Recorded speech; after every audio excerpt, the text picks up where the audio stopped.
Hi, my name is Rachel Jones. This is where you can find me. This is my AppSmash. Okay, the first thing you have to do is use Safari to search for Creative Commons images.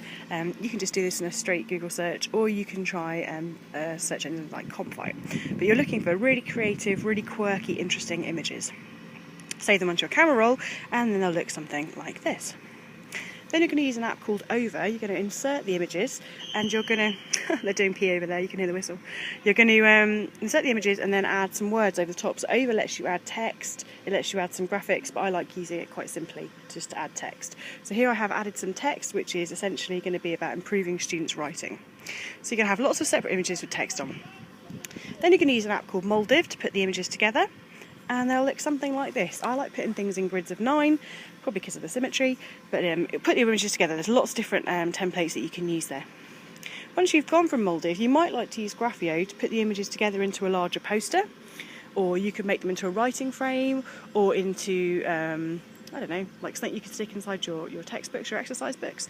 But more interestingly than that, what you could maybe do is use this app that I'm using right now, Shadow Puppet, so that you can go back and talk over what do those words actually mean. Can you actually define each of those words? So you can create a live student narrative of all those images and their work so far using Shadow Puppet, which is what I've made this in.